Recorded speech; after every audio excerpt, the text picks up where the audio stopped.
We are back. It's Coast to Coast AM. Connie Willis here. A Saturday night, Sunday for most people. And we're having a good time here learning so many things. Oh my goodness. Junebug ETs and more. Dave the Mystic is with us. And I've known him for a good, what is it, Dave? Maybe 4 or 5 years now, you think? Yeah, it goes back to 2019, I think.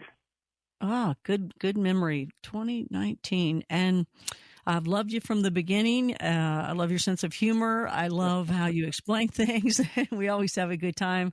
And I just want to say thanks for your friendship as well as coming in here and explaining some new things. Man, I still just want to man, Barry, man, what did you do, Barry? That's so amazing that he just comes to you like, hey, watch this, watch this, Dave.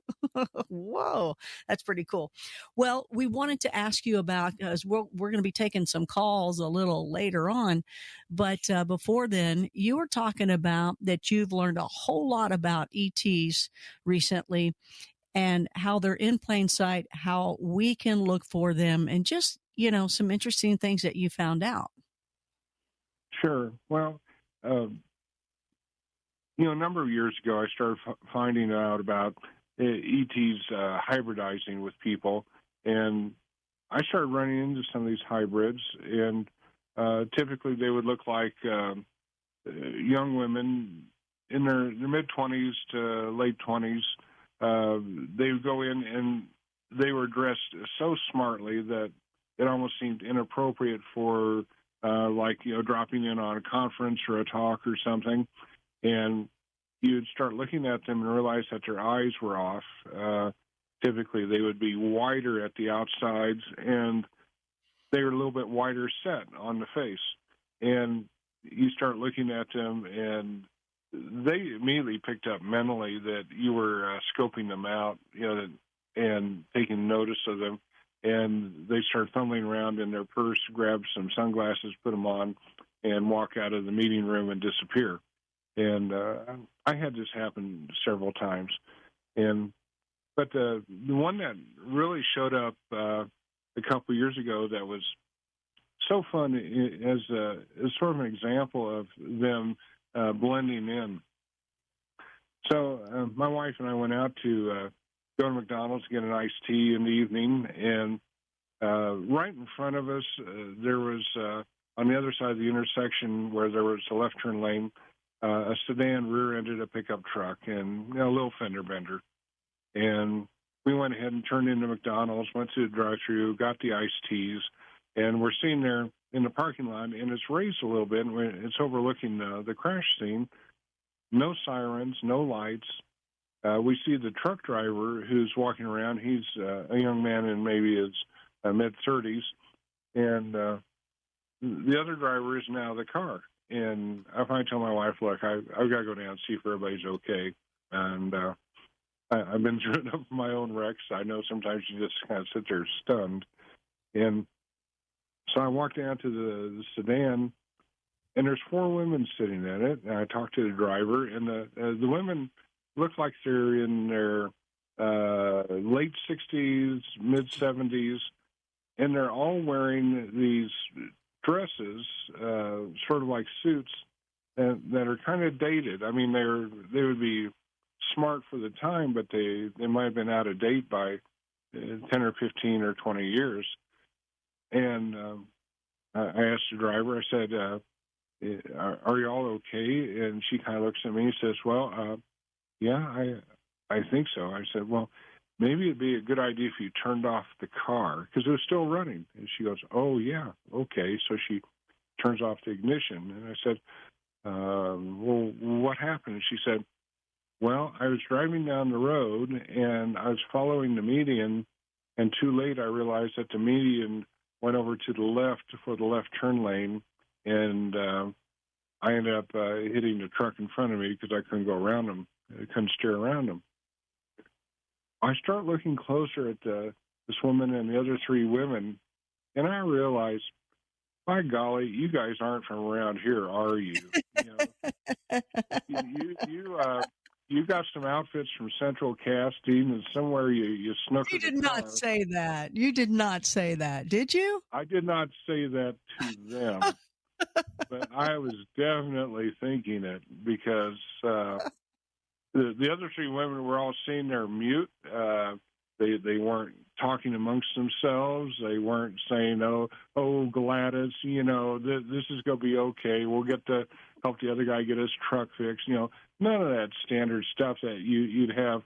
At least one or two of the women, taking charge and talking about it. They were all silent. This was like girls' night out from the planet, X, and they borrowed some outfits in the car, and oops, they got in a wreck and got busted. And it's also strange that a block and a half away was a fire station, no sirens, nothing happening, and I was talking to them as already 10 minutes after the accident happened, and I know people have been calling it in, but it's like there's some type of energy around it that was keeping the emergency responders from coming down. Well, they finally did come down. Interesting. But, I went over and talked to the young man, and it was a bad day for him. He just found out that his cancer, he just been told that it was reemerging. He had been in remission, and so a bad day, and then to have his truck get clipped by this car. But the women were just so out of place, and I've talked to a number of people, and I've also seen this where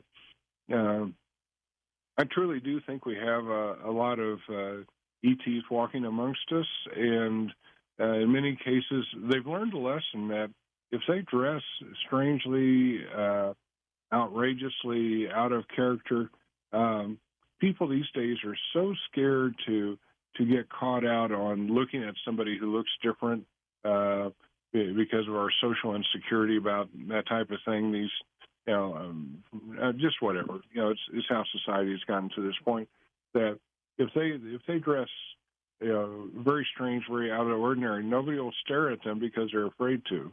And so that ends up being the best disguise for them. And I've had it a couple times. Other friends have had it where you see somebody who's looks very different, I'll just say, in a grocery store, very noticeable in terms of the color of the outfit, whatever, the appearance. And then you never see them again. It's not that you're deliberately trying to hunt them out, but you're crossing enough aisles to look down, and you may be at the front of the store, and you don't see them go through a checkout lane. You don't see them in any other aisles. It's kind of like they come and go, and I'm sure if they're doing this, that they also have the capability to mess with the security cameras in the grocery stores and essentially not leave a trail that they're doing this. So, these folks are, I like the phrase hidden in plain sight. I think they're here. I loosely categorize ETs in three groups: the ones that are very helpful, very protective of us. They want us to do the right thing as we're approaching this major vibrational shift of however that's going to manifest. Then there's another very big group of passive ETs who they're just hanging around watching. They want to see the shift happen, but they're not committed either way. They're not good guys. They're not bad guys. They're just watchers. And then we have that smaller subset group of the sort of the dark ETs who are interacting with people who are unpleasant on this planet and doing things that are just dark or negative. And but they're all here because as I'll just say, as I travel around the universe, I go to many, many different places. I keep finding that we're one of the roughest, toughest places in the universe on this planet in terms of being a training ground for people who have incarnated. I know we're talking about past lives, and the idea that you come here to train, to learn, to grow, to have opportunities. And I think we're getting a double whammy here. One is that the Earth was never meant to be a tropical paradise where we get to sit on the beach and have little parachute or parasols in our drinks. I don't think it was ever intended to be that. A few people get that occasionally. But we're here to have challenges and to grow. And one of the bigger challenges, I think, is coming in the near future, which could be in 2 weeks, 2 days, 2 years, 20 years. But a major vibrational shift where we already know that we're in the transition from the age of Pisces to the age of Aquarius. Nobody can tell you exactly when that happens because the astronomical part of that just isn't that precise. But we're obviously in it and shifting. I think it's why we continue to go through these challenges like the financial crises of 2006, 2007, and all the political turmoil we have, the polarization that we have, the emergence of China as a global superpower, all these types of things. I think they're part of this challenge to get people to, I'll say, quit hiding out in their basements, playing video games and eating pizza. It's time to get involved and understand their moral strength and imperatives, and to get ready to be transitioned in some way. So I kind of think that they're on their phones or playing video games and having avocado toast now. It's not pizza anymore. I think it's something vegan. Yeah. Just saying. Just got to cut you off there. Whatever the latest frou-frou is, right? Well, when we, it's interesting that you say what you're talking about. I've always followed Dr. David M. Jacobs and Bud Hopkins, and Jacobs' last book was They're Walking Among Us, is something like that, Walking Among Us. Mm-hmm. And he talks about all that kind of stuff in plain sight and that kind of thing. And some of the things he talked about is, and some of the things I've noticed along the way too, but they talked about when you would run into a hybrid that they are amongst us. And I think a lot of our audience is already there in belief of that. We talked to Z just a few weeks ago about what he experiences and what he said to look for in the ones that he was communicating with, if everybody remembers that a few weeks back. But besides maybe the eyes and longer ears, and sometimes they're taller, sometimes they're much thinner, and sometimes much paler, or even green. We had Ben Lone Tree. He remembered meeting someone green, like a greenish color, like an olive green. But the other things besides the physical part, they would talk about the spatial part and the fact that they just don't know how to be a human being. And part of the hybridization project that they discuss at one point, once you're done with the physical part of taking the eggs and all that kind of thing, later on, they continue to use that life or abductee, contactee person in learning how to become a human, where they actually say, okay, a hybrid will come down and they want you to teach them how to make a bed, how to walk the street and shop or do whatever to be a human, not just look like one, because they've pretty much established the look, even though it's a little bit different. But now it's, how do we act like one? And some of the things are, if you go up to New York City, you can be close to people. And of course, that's just the way it is because it's so many people up there. But if you're out in the country and you're doing a little shopping at the little main store, everybody keeps their distance. But the humrid, let's see, Jacobs even called them humbrids at one point, but it's always easier for me to say hybrids. But they would talk about space in a way of, okay, they don't recognize space-wise. If you're too close to somebody and you talk to them, or you're too far away from somebody, and talk to them. They don't understand that. They're not sure how to tie shoes. They're not sure how to do things. But one of the spatial things is, and people, this is interesting. I found this the most interesting. If you're on the other side of the street and I'm going to say something to you, if you say, "Hey, Connie, what time's the bus coming by?" And if I say to you, 10:30 in about 10 minutes. Well, I need to talk like this in about 10 minutes because I'm yelling over to the other side of the street. But they wouldn't know that they needed to talk louder because you're on the other side of the street. And they could even talk too loud when they're really close to you. Mm-hmm. So do you have anything to say about that? So there. Yeah. Something I work with in people when I'm doing energy clearing work is people carry around something that I call imprints. Imprints are like energetic copies of other people's life records, and we all carry around a bunch with us. It's like we have a backpack full of CD-ROMs with other people's life histories, and we can tap into those subconsciously for information or decision-making, things like that. And I believe that a lot of these ETs show up here and they don't have any of that material. And therefore, whereas we show up, even as an infant, we already have this backpack full of other people's life records to kind of guide us to act appropriately, to have the right viewpoint. I think the ETs don't necessarily have that advantage, or the life records that they have, that they are carrying, don't have any application to Earth. It's just totally different societies. So I think that's another problem they have. And maybe in some cases they're starting to find ways to borrow copies of those, like run off duplications of those CD-ROMs so they can start carrying around some of that background material too, and knowing how to behave better or to come across and not be so odd, according to our standards.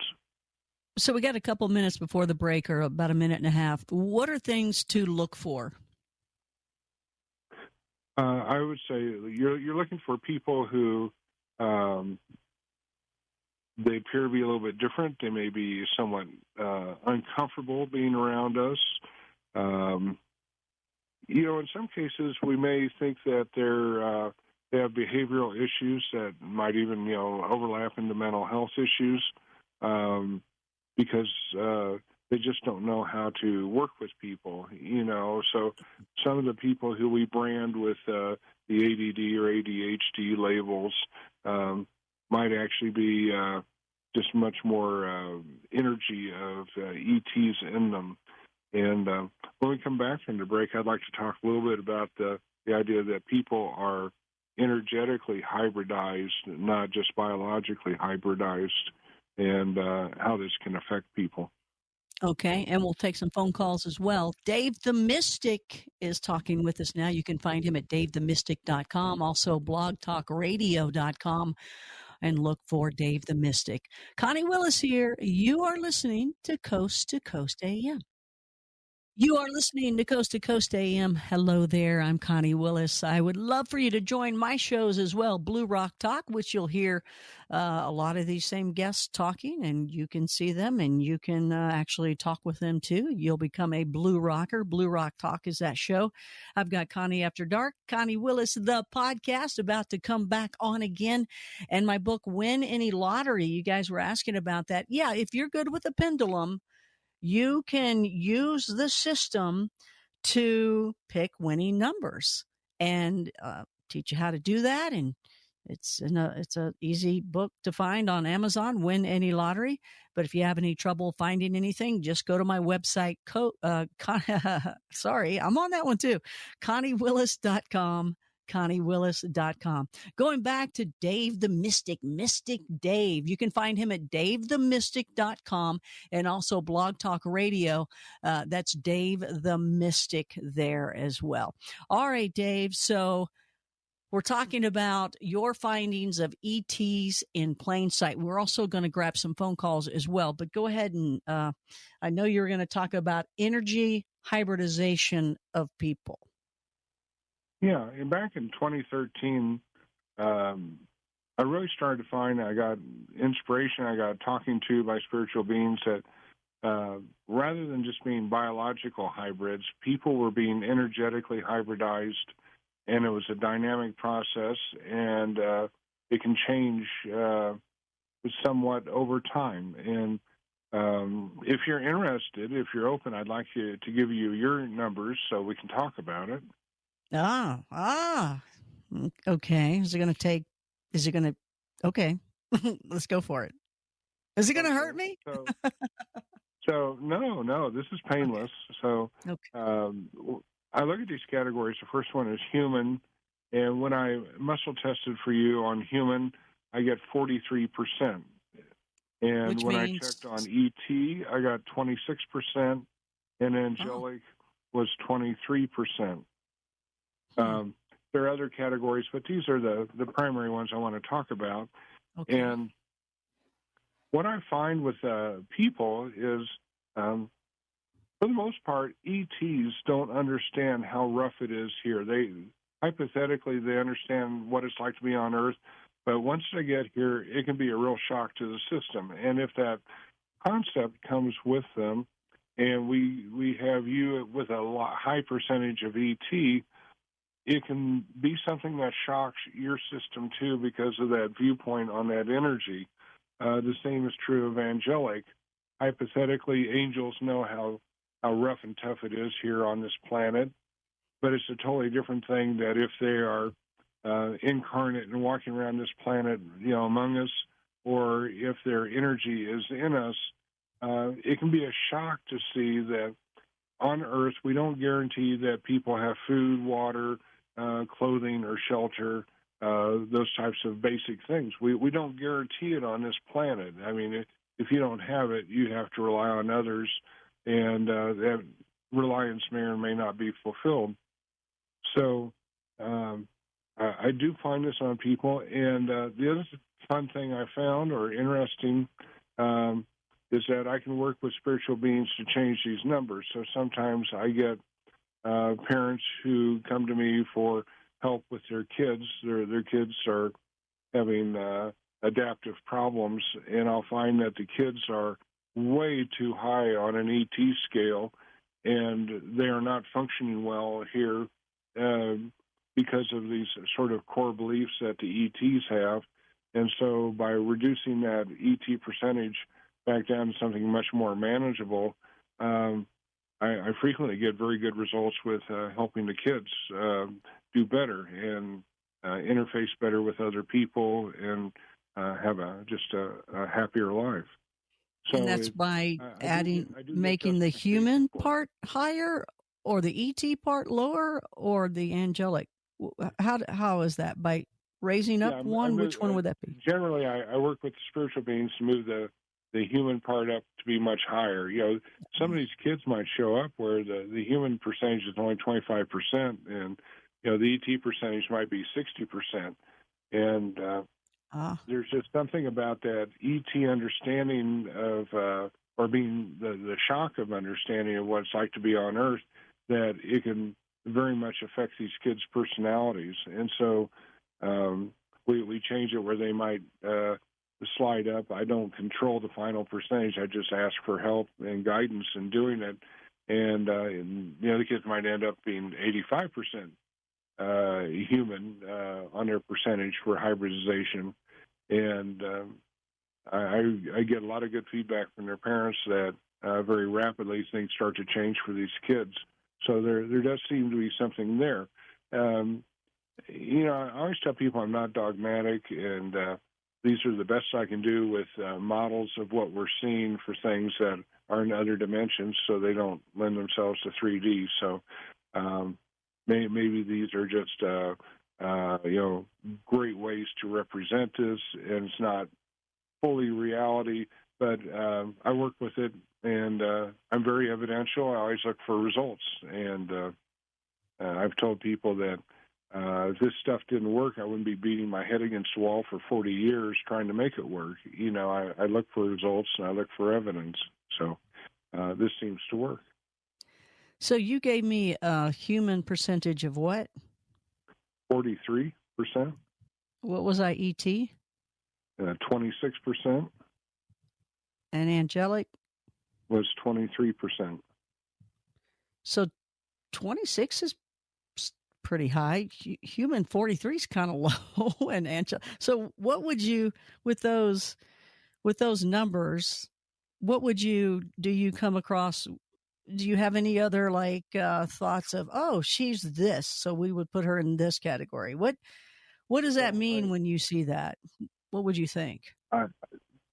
What leads me, why I'm led to believe on this is that with these types of numbers, of course you're doing a show like this, and you're doing very well with it, and of course you have these other interests, and of course you have experiences where you see ETs and other types of beings. It's you've been primed for it with these types of numbers, so it's not outrageous to you. You don't run out of the room screaming.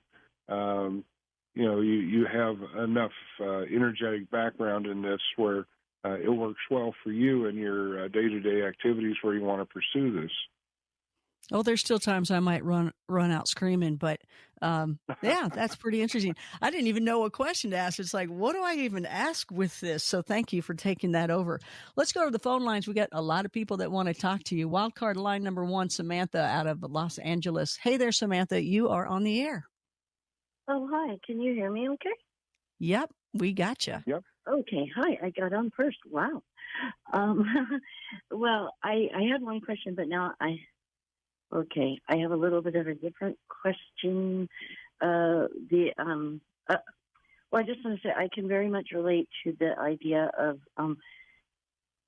coming, like, when I was very young, I felt I was here for a reason.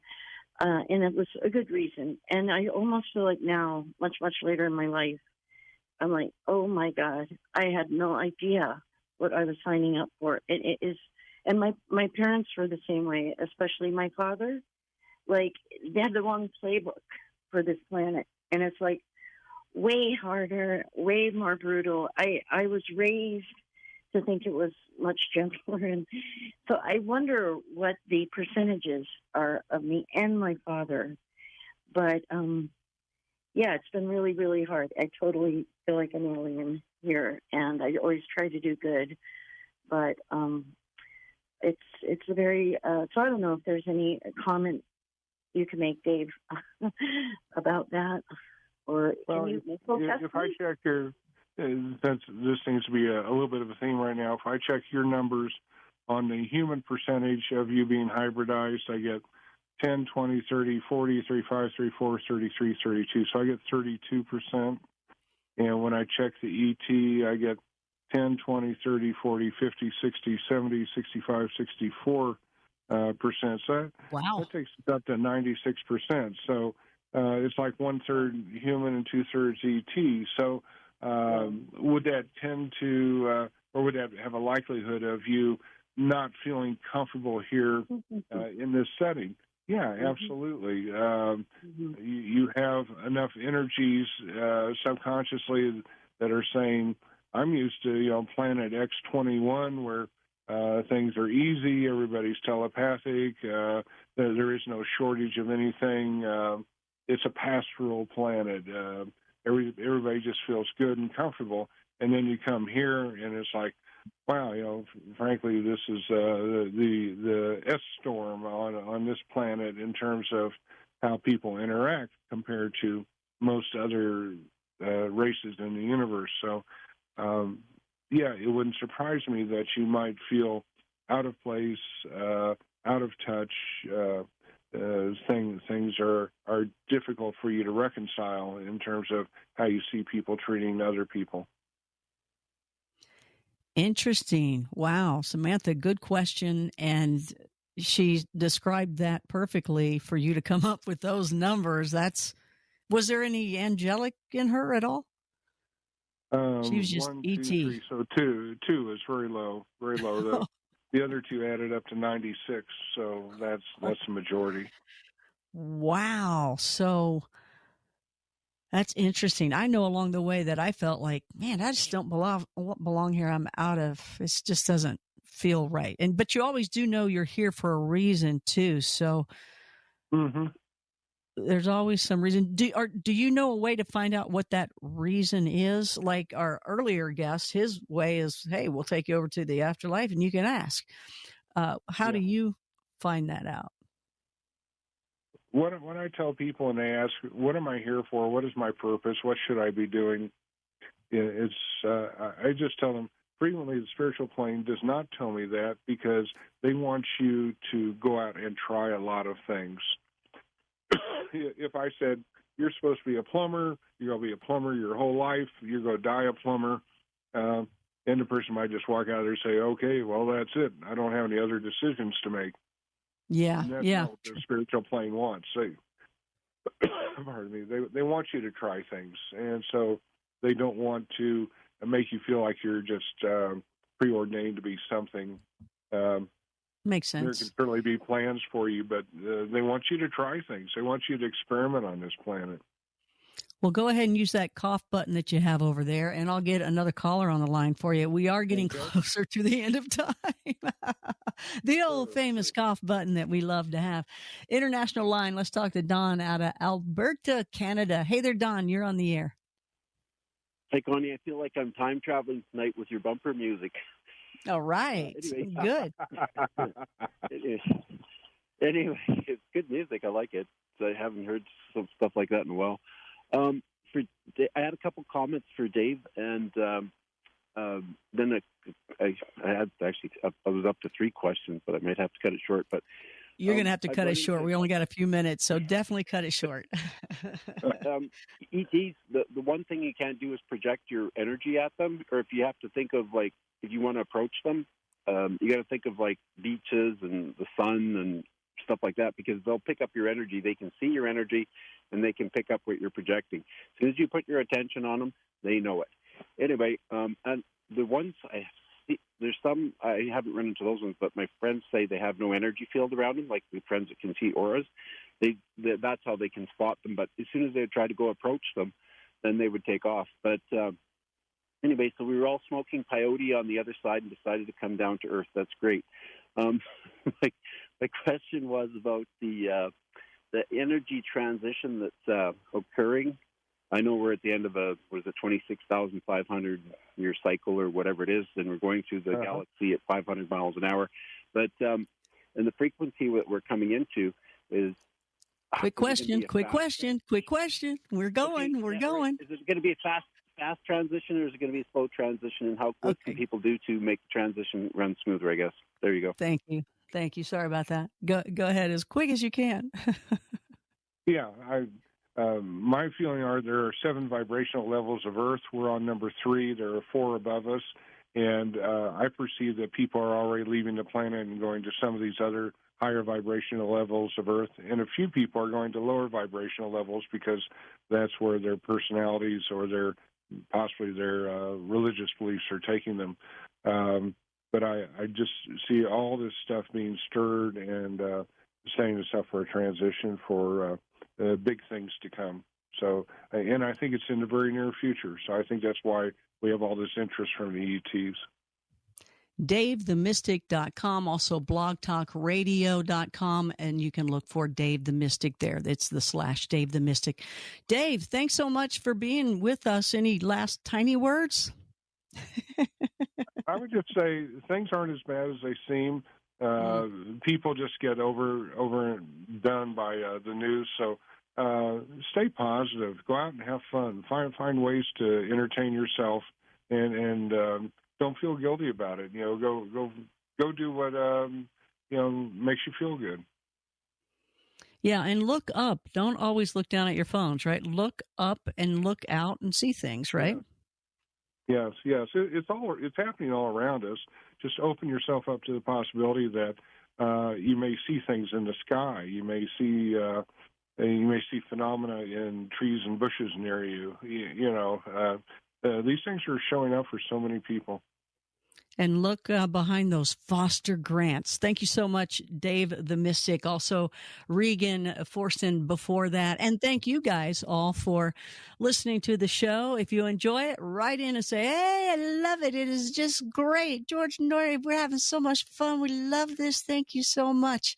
So from the foothills of the Colorado Rockies, I'm Connie Willis, and we want to thank those that put this show together. That is Julie Talbot, Bill May, Lisa Lyon, Tommy Danheiser, Dan Galani, Stephanie Smith, Mike Cosio, Lex Lonehood, Sean Ledesur, Tim Banal, Gina Salvati, Donna Walker in with us tonight, Ryan Stacy, Chris Burrows, Ian Punnett, Lisa Garr, Richard Sirrett, George Knapp, and of course, the man, of course, the star, the guy, George Norrie. That's the Coast to Coast AM team.